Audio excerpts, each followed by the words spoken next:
Boa noite, meus queridos irmãos. Que a paz do Mestre Jesus esteja com todos nós em mais uma noite de estudo, mais uma noite de reflexão sobre o Evangelho do Cristo, à luz da doutrina espírita. Hoje temos a grata satisfação de trazer o nosso querido irmão Valdemir Gomes, trabalhador da nossa casa, trazendo como tema para a nossa reflexão turbulência no lar. Antes do início das nossas atividades, como exórdio para a nossa meditação e harmonização, do livro Caminho, Verdade e Vida, de Francisco Cândido Xavier, pelo Espírito Emmanuel, a lição 56, Lucros. E o que tens ajuntado, para quem será? Jesus, no Evangelho de Lucas, capítulo 12, versículo 20. Em todos os agrupamentos humanos, palpita a preocupação de ganhar. O espírito de lucro alcança os setores mais singelos. Meninos, mal saídos da primeira infância, mostram-se interessados em amontoar egoisticamente alguma coisa. A atualidade conta com mães numerosas que abandonam seu lar a desconhecidos durante muitas horas do dia a fim de experimentarem a mina lucrativa. Nesse sentido, a maioria das criaturas converte a marcha evolutiva em corrida inquietante. Por trás do sepulcro, ponto de chegada de todos os que saíram do berço, a verdade aguarda o homem e interroga: o que trouxeste? O infeliz responderá que reuniu vantagens materiais, que se esforçou por assegurar a posição tranquila de si mesmo e dos seus. Examinada, porém, a bagagem, verifica-se quase sempre que as vitórias são derrotas fragorosas. Não constituem valores da alma, nem trazem o selo dos bens eternos. Atingida semelhante equação, o viajor olha para trás e sente frio. Prende-se de maneira inexplicável aos resultados de tudo o que amontoou na crosta da terra. A consciência, inquieta, enche-se de nuvens e a voz do Evangelho soa-lhe aos ouvidos: pobre de ti, porque teus lucros foram perdas desastrosas. E o que tens ajuntado, para quem será?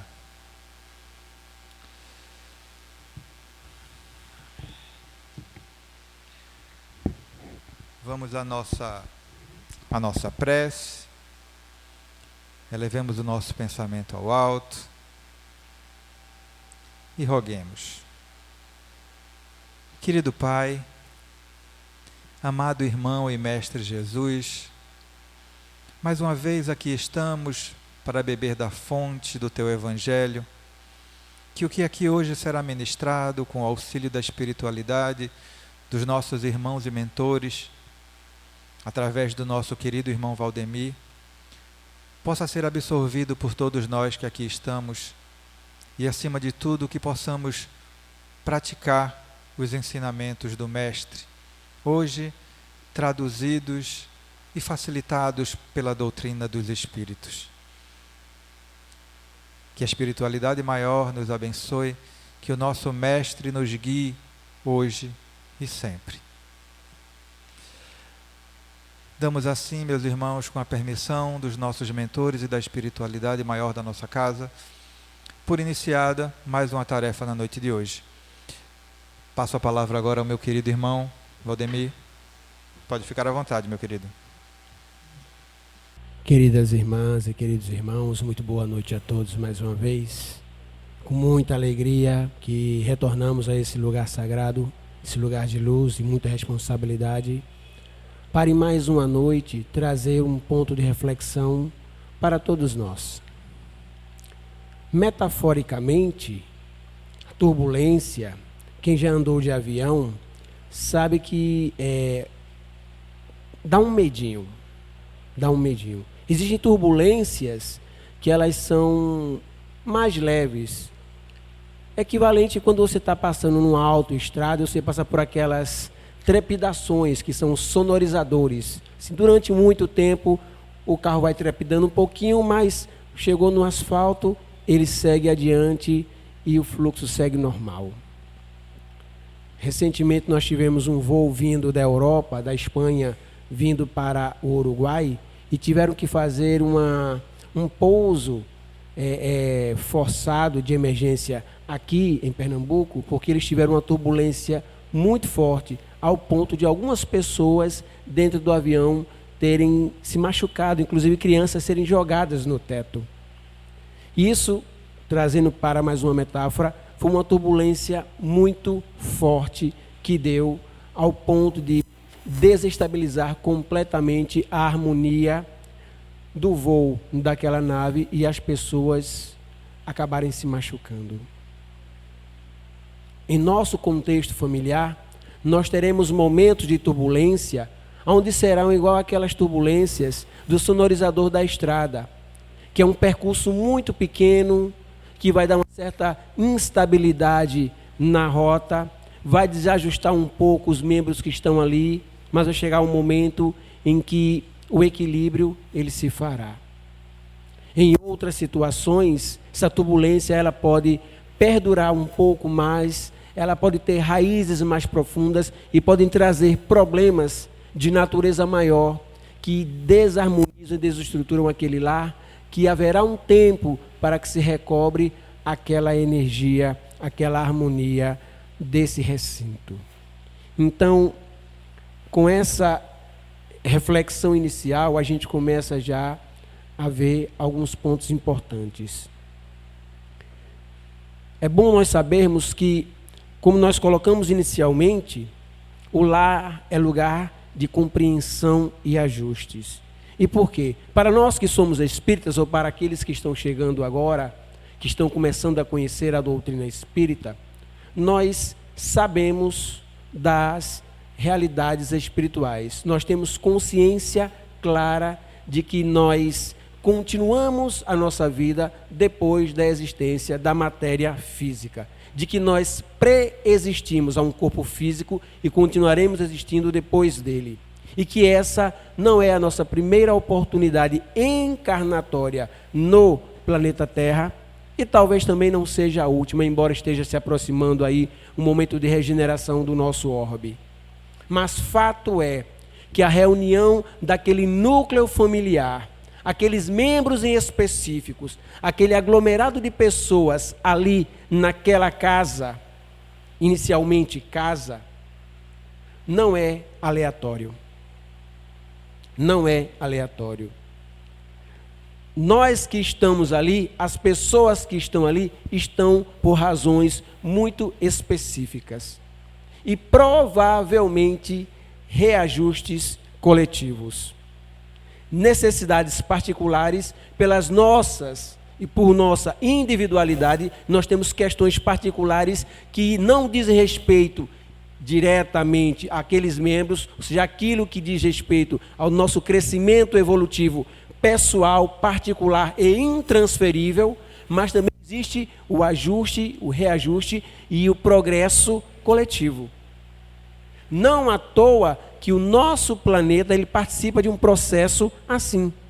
Tanto é que nós já temos espíritos que já evoluíram nesse planeta de tal maneira que não precisariam mais estar vivendo no planeta Terra, mas escolhem estar aqui para ajudar aqueles que ainda se mantêm aqui. Não obstante a isso, nós temos espíritos ainda recalcitrantes nos seus erros, nos seus equívocos, que perduram uma maior parte do seu tempo aqui nesse orbe. Então, nós temos que entender que fazemos parte de uma coletividade em que o planeta ele vai evoluindo, os seres desse planeta vão evoluindo, mas muitas das vezes estamos em momentos diferentes, mas somos muito parecidos. mas somos muito parecidos. E aí, com essa consciência espiritual, nós temos que saber levar esse pensamento para esse aspecto e saber das emoções e sentimentos que fazem parte da existência humana aqui e saber gerir tudo isso através do nosso relacionamento interpessoal com os membros de nossa família e com as pessoas lá fora. Para tal, temos aqui algumas coisas a serem refletidas por nós.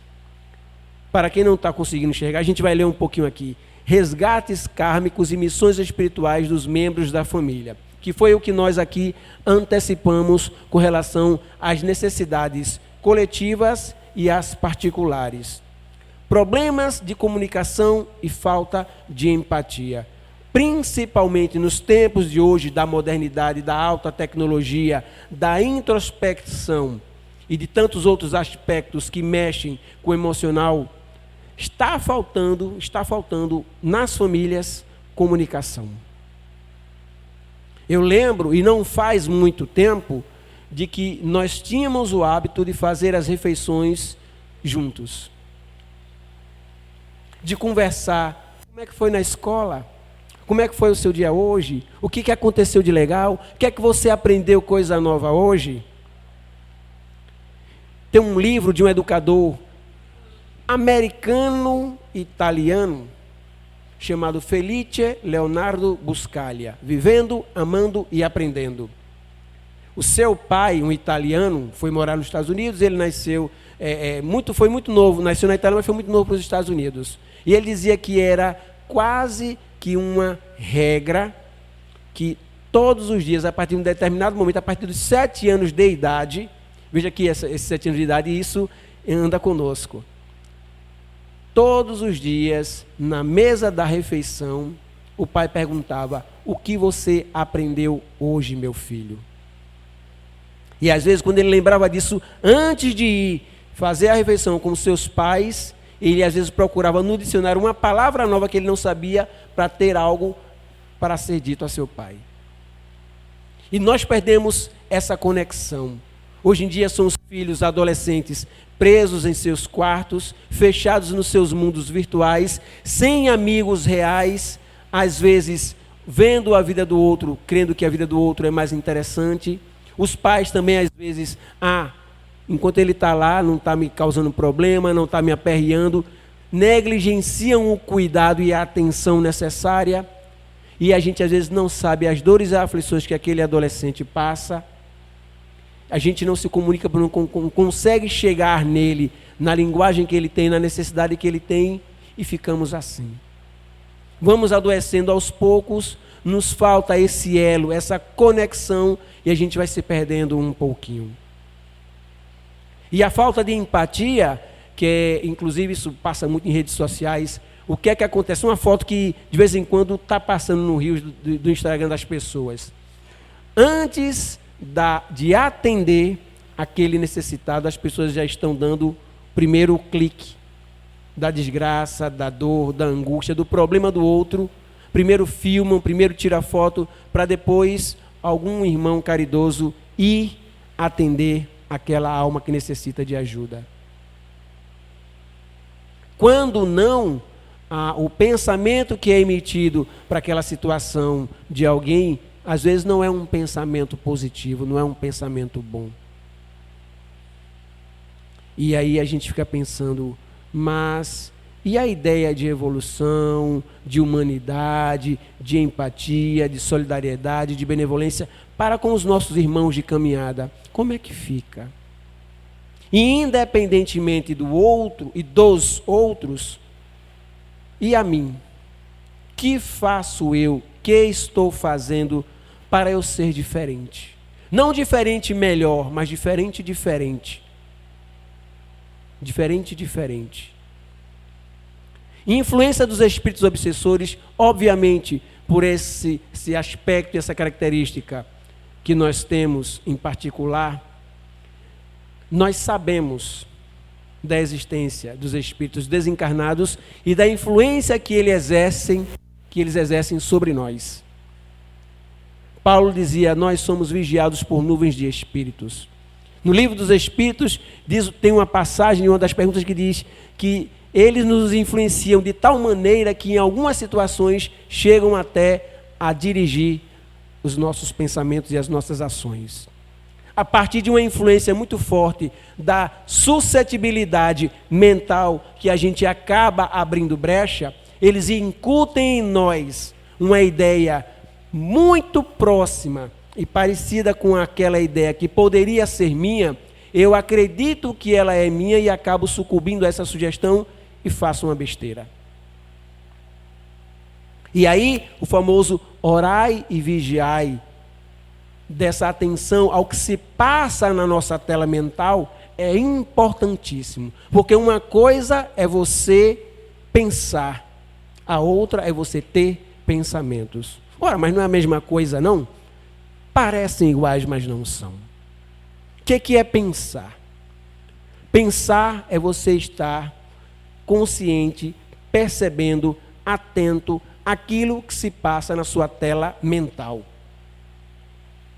Você reconhece aquela informação, opa, peraí, isso não faz parte da minha natureza, eu não tenho o hábito de pensar assim, eu jamais pensei tal coisa, isso não é meu.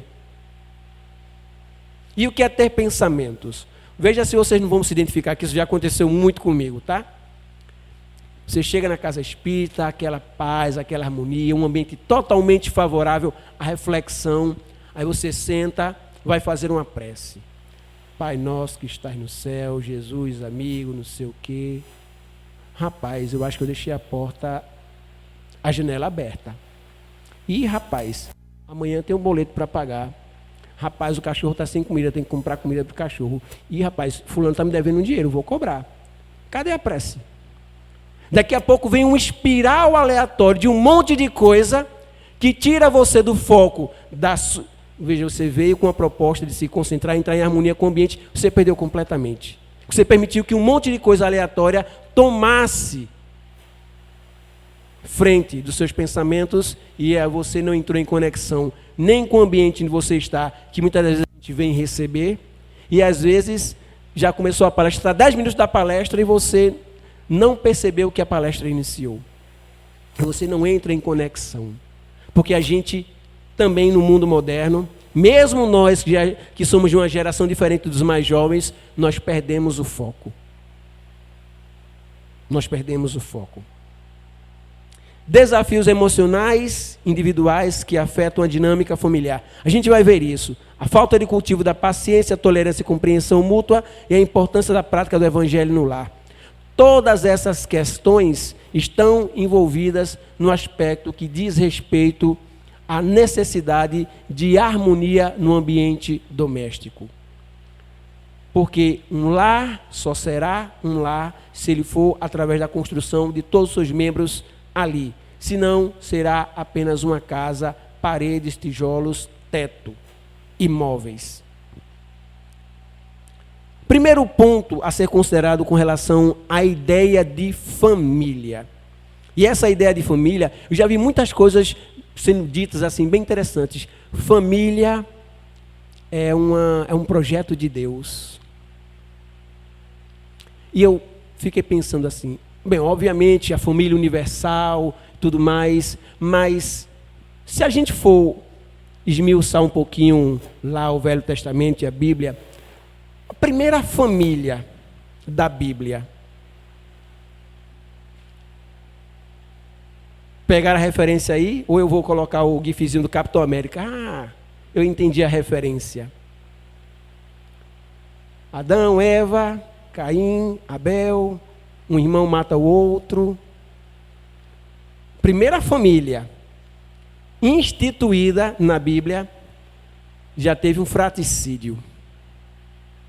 Quando a gente avança um pouquinho na história da humanidade, eu não vou nem pegar mais essa questão bíblica, mas vamos pegar um tempo um pouco mais moderno, entre aspas. Período de Grécia Antiga, Roma Antiga, constituição das civilizações, Império Romano ainda engateando.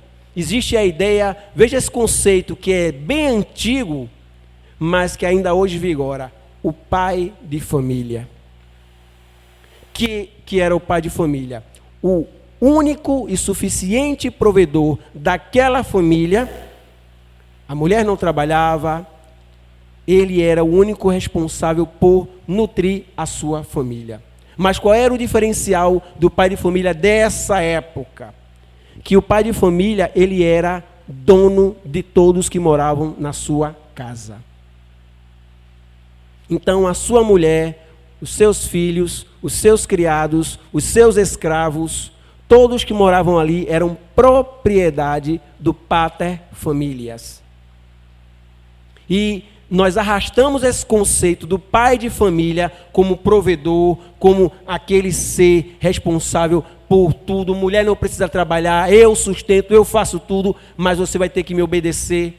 Arrastamos isso por séculos na história da humanidade, fortalecendo ainda mais a ideia do patriarcado, e virou uma construção social.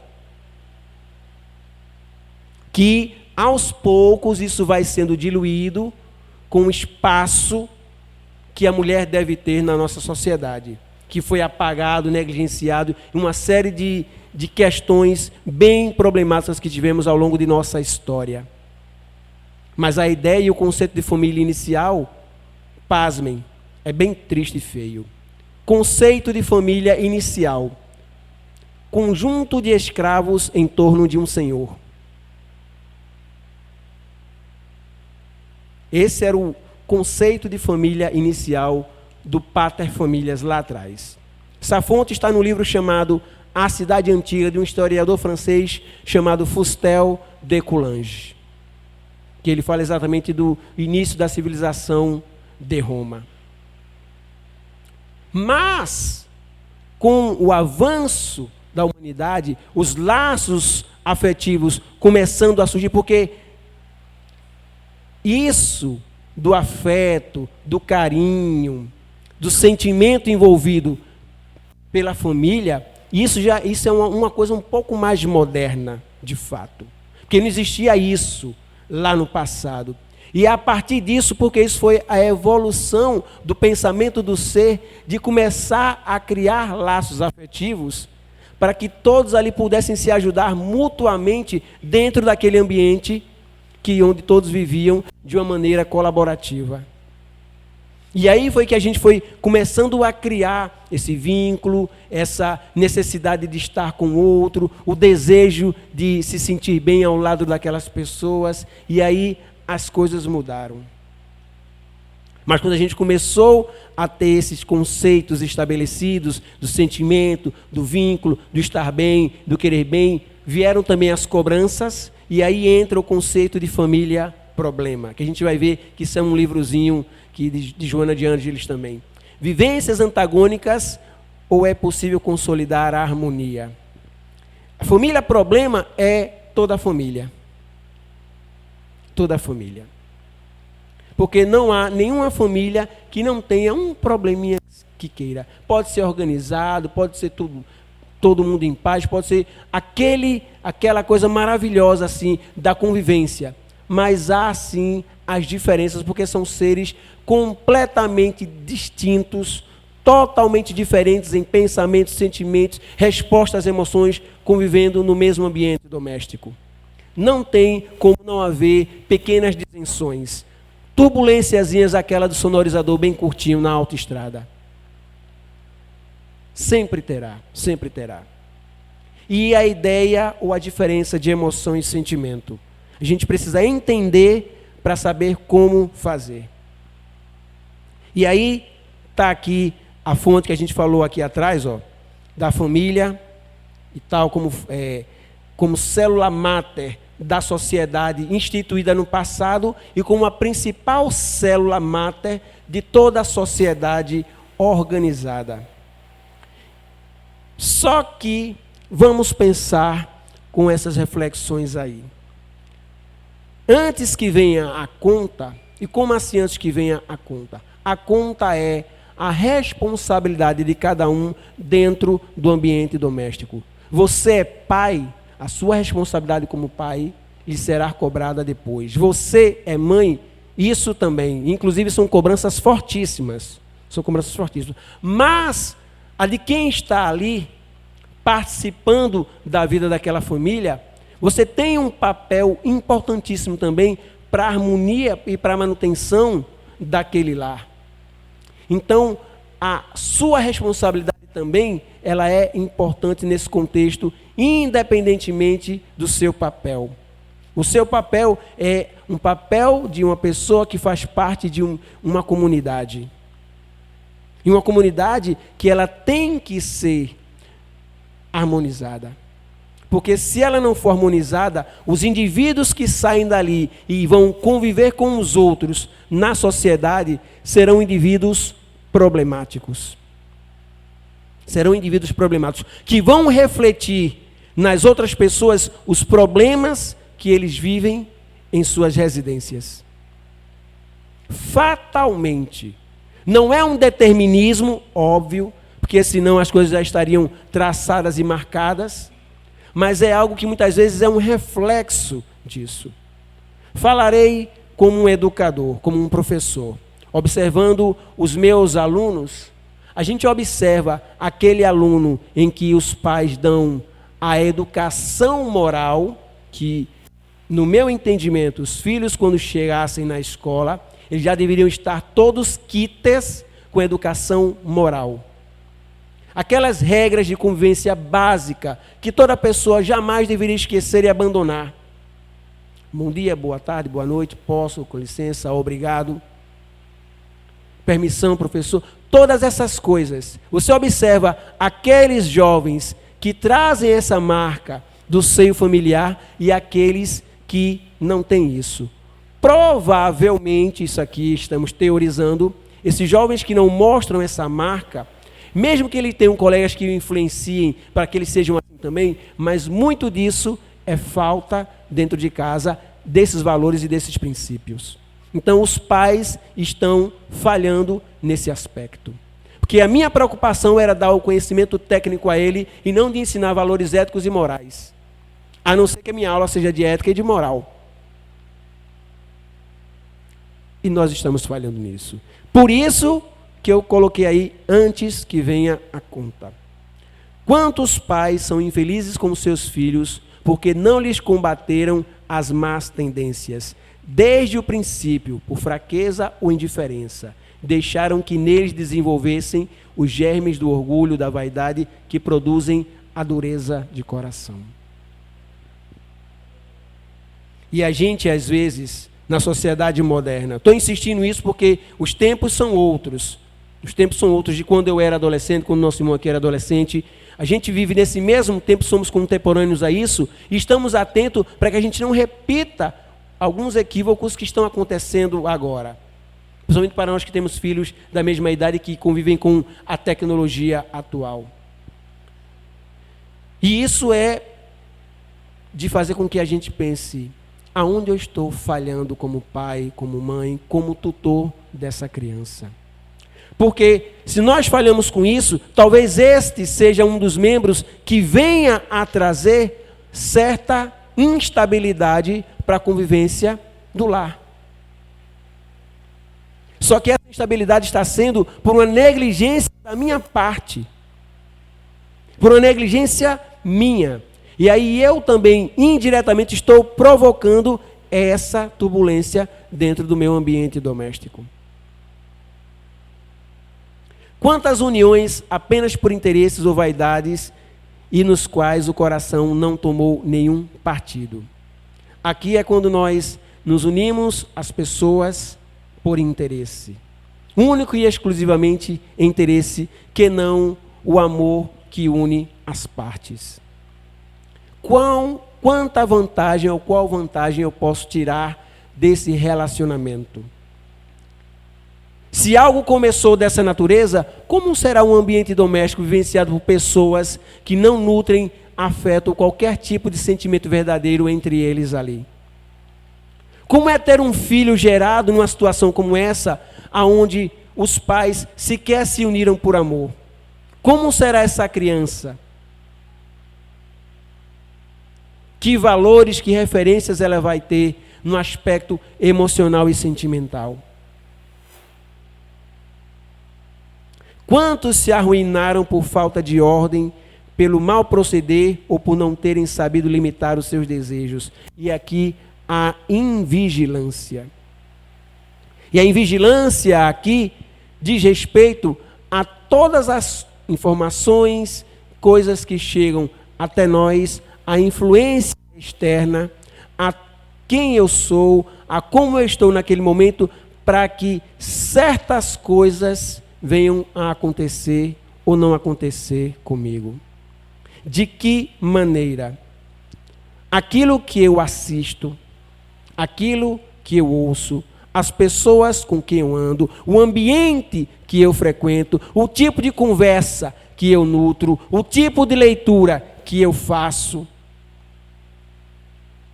tudo isso vai ter uma influência direta no comportamento do indivíduo e na relação dele com os outros. Não tem como não ser assim. Não tem como não ser. Por quê? Porque são essas coisas que faz a referência dessas pessoas e é como ela conduz a vida dela. E falando de música, por exemplo, que é um aspecto bem peculiar da humanidade, a música, principalmente a boa música, ela é algo que pode realmente nutrir positivamente a todos nós. Foi feito estudos por um cientista japonês, se não me falha a memória, de que ele descobriu de que as moléculas da água elas são suscetíveis a certas músicas. E quanto mais harmoniosa é a frequência daquela música, mais os cristais das moléculas da água eles são colocados de maneira diferente. Quanto mais perturbadoras são a harmonia e as notas e a execução daquela música, diferente também é a resposta dessa molécula. E o nosso corpo, ele é constituído de mais de 70% de líquido. E tem água. Então, quando nós absorvemos certos tipos, consumimos certos tipos de música, nós estamos influenciando também as moléculas do nosso corpo. Você está pegando muito pesado, isso não diz respeito, isso não tem nada a ver. É mesmo? E a água fluídica que você toma? A energia que os espíritos depositam naquela água fluídica são exatamente entre as moléculas da água e vão encontrar assimilação aonde? No seu corpo, que é água. Isso vai ser assimilado. E aí a gente pode, de repente, impedir que a gente tenha um melhor tratamento, uma melhor absorção de nutrientes espirituais, porque nós estamos ouvindo certos tipos de música que não nos fazem bem. Então, olha quanta coisa no mundo acaba nos influenciando de maneira fortemente, a gente nem se dá conta disso. Não vou nem falar filmes de terror, entre outras coisas mais por aí. Ter isso é viver em turbulência. Olha só essa listinha aqui, que interessante. Irmãos que se antagonizam, cônjuges em lamentáveis litígios, animosidade entre filho e pai, farpas entre filha e mãe, afetos conjugais que se desmantelam, sorrisos filiais que se transfiguram, tempestades verbais de discussões, agressões infelizes de consequências fatais, tragédias nas paredes estreitas das famílias, enfermidades rigorosas sob impiedosa maldade. Eu não vou seguir a lista, que ela é uma lista um pouco pesada, mas é uma lista que demonstra o que em muitos lares no Brasil e no mundo passam. Irmãos que se antagonizam.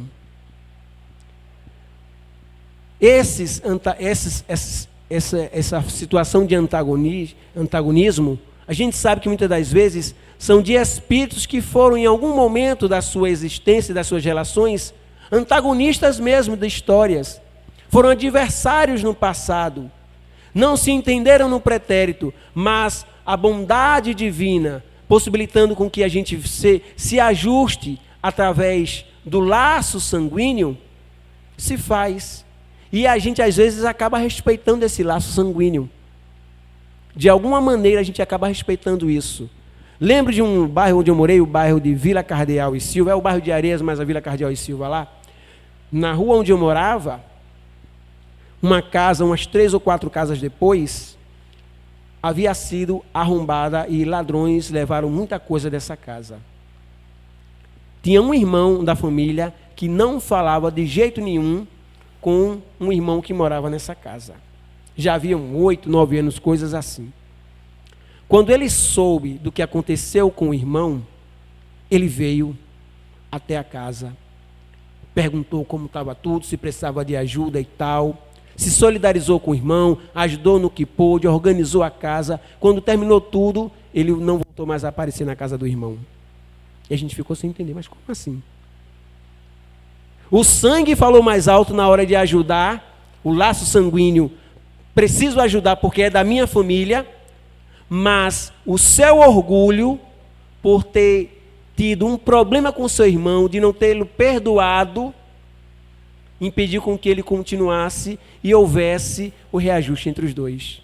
De que houvesse a paz entre os dois. Ele voltou a não falar mais com o irmão depois de ter ajudado ele naquele momento de dificuldade. Mas às vezes acontece isso. O sangue fala mais alto. Por isso, por esse motivo, um dos motivos, obviamente, que irmãos que são antagonistas são colocados no mesmo lar para que, pelo sangue, esse vínculo sanguíneo seja tão forte que eles se procurem para se ajudar também. E isso é interessante, porque é quase que eu tenho uma obrigação de ajudar o meu irmão por ser meu irmão. Por ser meu irmão. Só que a gente esquece que esse vínculo que a gente tem agora, ele não começou agora. Tem raízes mais profundas no nosso pretérito. E se estamos juntos, lembra que a gente falou na introdução, não é aleatório. Algo está me dizendo que eu preciso reparar a minha vida ou a dele, ou ambos precisamos nos reajustar juntos, e por isso estamos aqui como irmãos. Mas às vezes é difícil. O dia a dia, principalmente, uma das maiores dificuldades é a convivência do dia a dia. Quando você namora, que você está na sua casa, a sua namorada ou seu namorado está na casa dele, você manda aquela mensagem de amor, é emoji bonitinho, é o coração, quando se encontra é aquela paixão, porque ambos não passam a conviver diariamente com o outro e não percebem muitas das vezes as manias, os toques, as coisas diferentes que a convivência não lhe permite, porque você não está convivendo dia a dia com o outro. Por isso o encantamento, porque a gente está vendo ali a melhor versão daquela pessoa para você. Ele ainda não demonstrou quem ele é totalmente, por quê? E isso virá com a convivência. E aí quando você passa a conviver, você diz, poxa, mas você não era assim. Não, eu já era assim, é que você não percebia porque não convivia comigo. Eu sempre fui assim. Mas não deu tempo de você perceber isso. E aí, muitas das vezes, não entendendo isso, a gente começa a desgostar um pouco mais, a não aceitar certas manias ou certos hábitos do outro. E aí começa a vir as primeiras discussões. Quando não há um sentimento mais forte ali, é mais fácil se desvincular e partir para o outro.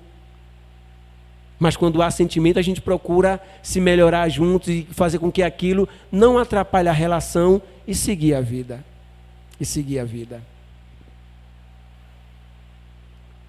E aí tem, que a gente colocou, acho que foi o último item lá da parte sobre reflexões, que é emoção e sentimento.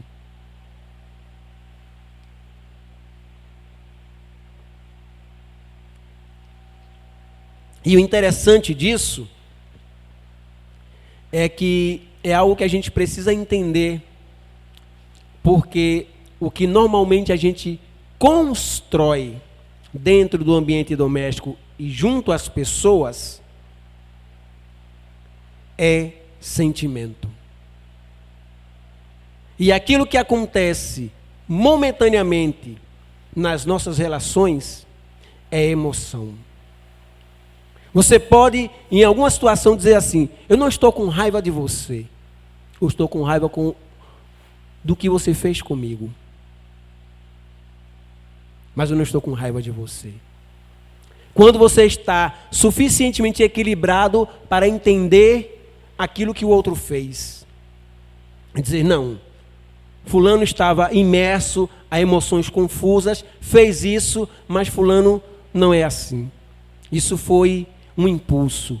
Por isso, emoção é uma reação imediata a um estímulo que muitas vezes não passa pelo crivo da razão e da reflexão. Olha só. A emoção, ela toma a frente, que faz com que a gente fique, por instantes, que não perceba de maneira racional aquilo que nós estamos fazendo. E a gente faz e depois se arrepende. É algo que tem uma resposta fisiológica. Tem uma série de reações químicas que acontecem na emoção, que faz com que a gente exploda, ou faz com que a gente guarde para nós, guarde conosco, às vezes para se vingar, às vezes para se vingar. Sentimento é quando há um alto grau de componente cognitivo, percepção e avaliação de algo. Olha, sentimento tem a ver com inteligência. Sentimento tem a ver com inteligência. Por quê? Porque é uma construção daquilo em que eu entendo na minha relação, nas minhas relações, que quando eu observo pontos positivos e negativos, os negativos, eles são importantes levar em consideração porque diz respeito à vida do outro, à nossa convivência, mas que isso não deve de maneira alguma atrapalhar a minha convivência com o outro e que apesar disso, apesar dessas diferenças, a gente consiga conviver de uma maneira positiva, harmoniosamente e crescermos juntos. E eu, em alguns momentos, poder ajudar essa pessoa e essa pessoa me ajudar.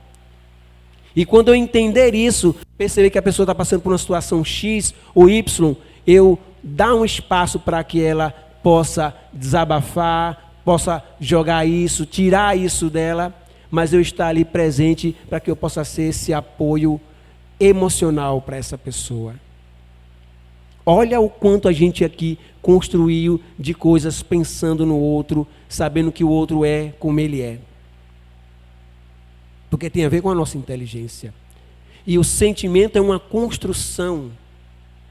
E que precisa, se é construção, você sabe que mesmo essas casas que são feitas hoje em dia de blocos parecendo Lego, mas ainda assim é um processo que você coloca coloca outro, depois tem que fazer um enchimento para colocar o telhado, você tem a base, ou seja, você tem passos, tem etapas, tem estruturas que precisam vir primeiro para que no final o resultado a gente veja ele. As emoções são uma experiência fisiológica, como a gente falou aqui, reações químicas e elétricas no cérebro. Há um estímulo externo que originam sensações no corpo em respostas à realidade presente.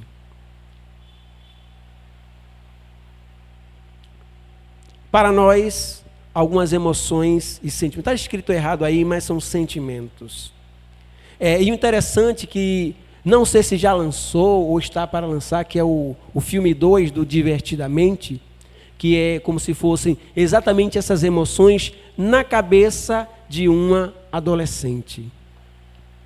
Na cabeça de um adolescente. Eu não sei avaliar se esse filme 2 é bom ou ruim, que eu ainda não assisti. Eu lembro realmente do primeiro e tal, mas...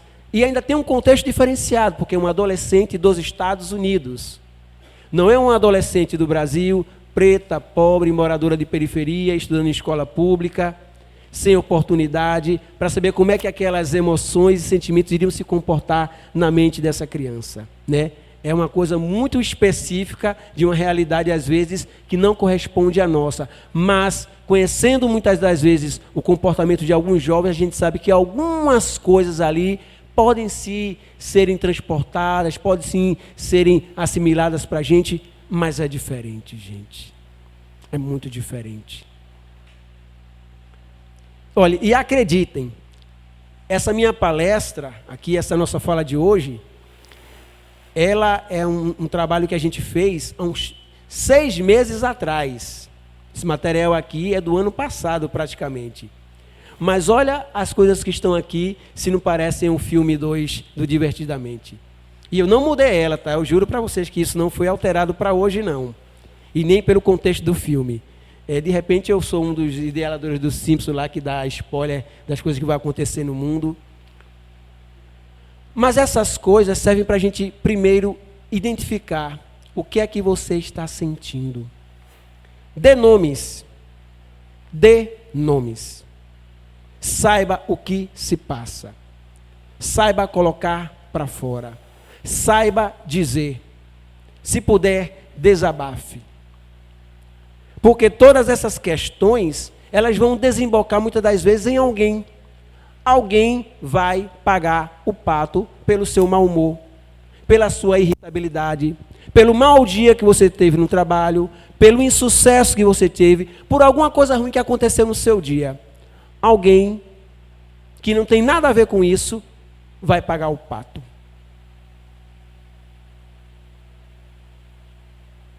Mas essa pessoa merece? Não. Mas por que acontece? Pela nossa invigilância. Por nós não nos conhecermos, por nós não trabalharmos essas emoções em nós. Essas emoções em nós. E aí, considerando o lar, o ambiente doméstico, a família como célula principal, pai e mãe, 2 pais, 2 mães, filho criado com a avó, filho criado com a tia, seja lá qual for a configuração familiar, não interessa. Família. Problemas conjugais aqui dizem respeito a qualquer natureza de relação. Qualquer. Se são 2 homens, terá problema. Se são 2 mulheres, terá problema. Não interessa. É da natureza humana que isso aconteça. É da natureza humana. Mas, vejam que coisas. Alguns sinais de alarme que podem informar a situação de dificuldade antes de agravar uma união conjugal. Tem coisas que a gente percebe. Tem coisas que a gente... E as mulheres, homens me desculpem, mas elas têm realmente um 7º sentido, que elas sabem das coisas. Elas sabem. Silêncios injustificáveis quando os esposos estão juntos. Tédio inexplicável ante a presença do companheiro ou da companheira. Ira disfarçada quando o consorte ou a consorte emite uma opinião. Saturação dos temas habituais, ou seja, quando a convivência já não está mais em harmonia, que as pessoas estão se suportando dentro de casa, é porque já não está mais dando certo. E quanto mais você alastrar essa convivência e essa relação, pior para os 2. Porque de repente aquele sentimento que uniu os 2, ele pode ser ressignificado em um sentimento que depois ele pode ser transformado em algo negativo. E se há outras pessoas envolvidas naquele ambiente doméstico, provavelmente aquela má relação vai impactar em todos ali presentes. Seguramente isso vai acontecer. Por quê? Porque ambos já estão participando de um processo de invigilância mental. E as portas, as janelas da influência espirituais já estão escancaradas. E espíritos aproveitadores já têm ali um espaço de atuação e influência espiritual. Mas para nós espíritas, e aí a gente tem que puxar, o velho ditado popular, puxar a sardinha para o nosso lado. Para nós que sabemos dessas realidades espirituais, a gente tem maneiras de, antes de qualquer coisa, entender e discernir se a nossa relação ela está bem ou não. Para que a gente não seja, de repente, prisioneiro do outro e o outro nosso prisioneiro. Estamos negando com que o outro ele possa buscar uma outra maneira de continuar sendo feliz, não mais comigo. Não é que eu seja a felicidade do outro ou que o outro seja a minha felicidade, e não deve ser assim. Não deve ser assim. Eu serei um pouco mais feliz na convivência com o outro, mas o outro não pode ser o responsável 100% pela minha felicidade. Porque nenhuma pessoa vai atender 100% às necessidades do outro. E quase sempre, as nossas maiores decepções nas relações familiares, nas relações humanas, vêm e advêm das pessoas mais próximas a nós. Porque dificilmente um estranho terá espaço e liberdade na minha vida de atuar ou de fazer algo comigo para que eu possa me indispor. E olha a orientação aqui. Não percas a oportunidade de semear dentro da casa. Apresente a tua fé aos teus familiares, mesmo que eles não a queiram escutar. Se te recusarem o ensejo, apresenta agindo. Se te repudiarem, conduze-o desculpando. Se te ferirem, espalha-o amando. Quando você é a única pessoa da sua casa, do seu lar, que é católico, espírita, protestante, budista, da Umbanda, da Quimbanda, do Candomblé, Hare Krishna, você de maneira alguma deve se alterar ou ser diferente daquilo e das suas convicções. Você vai demonstrar com as suas atitudes que aquilo em que você acredita está fazendo diferença na sua vida, de verdade. Porque se nós nos basearmos no comportamento dos outros para sermos quem nós somos, tem alguma coisa errada. Eu vou ser de acordo com o que o outro é comigo. Não é assim que as coisas funcionam. Eu vou ser assim, apesar do outro ser assim comigo. Eu vou continuar insistindo naquilo que eu acredito que seja correto, que seja bom, porque isso diz respeito a quem eu sou, não ao que o outro é. E às vezes, e tem muitos lares onde o casal, um é de uma religião, a outra é de outra, o outro não tem religião, o outro não acredita em nada, o outro acredita em tudo. E às vezes, essa salada maravilhosa, às vezes, pega fogo. Dá problema, tem confusão. Porque o outro não acredita, o outro quer que aquele acredite e tal. Mas a orientação aqui é: continue. Demonstre através das suas atitudes. Mostre quem você é pelo seu comportamento, pelo seu exemplo. E continue. E continue. E aqui é a chave da noite de hoje para nós.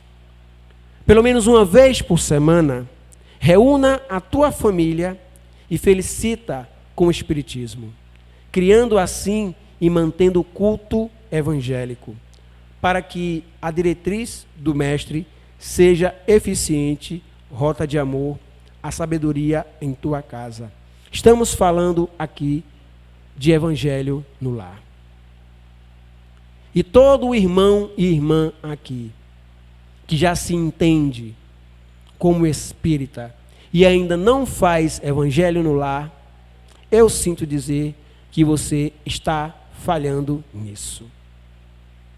E você precisa urgentemente recorrer a essa ferramenta. E eu chamo de ferramenta porque, acreditem, meus irmãos, é uma ferramenta maravilhosa de proteção espiritual e de harmonia doméstica. Não apenas isso, mas de criarmos o hábito de estarmos mais uma vez em contato com a mensagem do Cristo.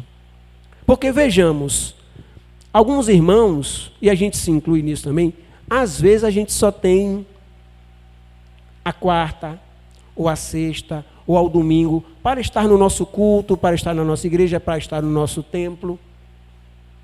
E aí, quanto tempo você passa? A palestra dura 1 hora. E depois disso, ao longo da semana, às vezes a pessoa não tem mais nenhuma leitura edificante, não tem mais nenhum contato com aquilo em que ela acredita, e às vezes tem uma semana que ela não consegue ir por algum motivo e tal. E aí? Quando você abre a possibilidade do evangelho no lar, aquilo como um compromisso e um dever para você, você vai estar semanalmente em contato com essa sabedoria divina. E por caridade, você beneficia não apenas o seu lar, mas todas as casas circunvizinhas e muitas das vezes até a sua comunidade inteira. Ah, mas eu moro em prédio. É o prédio inteiro, é o andar inteiro, todo mundo é beneficiado ali. Mas como? Primeiro, por energia. Porque irmãos nossos que são responsáveis de preparar o ambiente espiritual do nosso lar para o evangelho, de colocar os fluidos, de harmonizar, de tirar aqueles irmãos, às vezes angustiados, sofredores ali, mas que colocaram numa situação de participar para ouvir aquela mensagem, eles começam a trabalhar aquilo ali numa extensão muito grande além de nossa casa. Mas quando essa energia ela vai atingindo outros patamares, quando a pessoa ela está suscetível e aberta a receber essas energias, ela recebe e se sente bem. Mas quando ela está em desequilíbrio, quando ela não está harmonizada, essa energia chega nela e é repelida, porque ela não consegue assimilar. Mas foi até ela. Porque ela não recebeu, porque ela não estava em condições de receber. Preservar a paciência, elaborando o curso de amor nos exercícios diários do silêncio, entre os planos de piedade para o que te comparte em um ninho doméstico, revivendo os dias idos. Isso é desse livro também aqui, anterior, de Joana de Ângeles, é SOS Família, para que a gente possa perceber o quão é importante cada um de nós nos entendermos como os responsáveis pela harmonia do meu lar. Comece por você. Se você é alguém impaciente e às vezes a sua impaciência acaba atingindo alguém, busque um meio, uma alternativa de que isso não aconteça. Ah, mas é difícil às vezes controlar. Eu não estou dizendo que é fácil. Mas às vezes a gente não faz nada. E a desculpa não é que eu sou assim mesmo. Eu sou pavio curto. Eu não vou mudar. E a gente não muda não, é? A gente era Neandertal até um tempo desse atrás aí.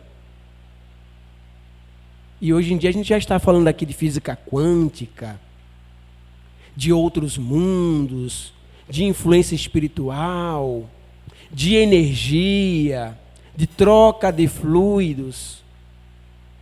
Ou seja, a gente mudou. A gente às vezes não quer mudar, porque nos acomodamos em uma situação que achamos que está tudo muito bem, confortável, vou bem, obrigado, e aí isso acaba virando uma justificativa para a não mudança. Se você é consciente, comece por você. Comece sendo esse exemplo de perseverança. Você faz pela outra pessoa, a pessoa não agradece. Fulaninho não entendeu ainda não que a gratidão é um valor maravilhoso, que faz bem para ela. Não estou preocupado com isso não. Se ela vai agradecer ou não vai agradecer, eu vou continuar fazendo. Porque tem gente, não faço mais para meu irmão. Oxe, faço, ele não agradece? Não. Água mole empedradura, eu acredito nisso. Água mole empedradura transforma. Mas você não pode de maneira alguma mudar o seu comportamento, as suas atitudes, porque o outro não lhe foi grato, porque o outro foi ríspido, porque o outro foi grosseiro, porque o outro não lhe entende. Entenda o outro. E pratiquemos dentro do nosso ambiente doméstico a caridade como entendia Jesus. Que aí essa harmonia, ela vai se fazer todas as vezes que nós pensarmos como Jesus agiria aqui. Poxa, você levou agora o patamar, o sarrafo, né? Que é aquela barra bem alta, daqueles saltos com vara que tem nas Olimpíadas, se chama de sarrafo. colocou o sarrafo muito alto. Não necessariamente. Nós temos as ferramentas necessárias. Nós não estamos mais nas trevas da ignorância para certas coisas. A gente já sabe o que fazer, quando fazer e com quem fazer. Nós conhecemos os que convivem conosco. Nós sabemos. Mas o você falou e não disse como era a caridade, como entendia Jesus. Benevolência para com todos. Seja bom com todo mundo, inclusive com quem te quer mal. Indulgência para com as faltas alheias. Todo mundo erra, todo mundo pode errar. E perdão das ofensas. Perdão ao outro e auto-perdão. Libertação para o outro e libertação para mim. Que Deus abençoe, meus irmãos.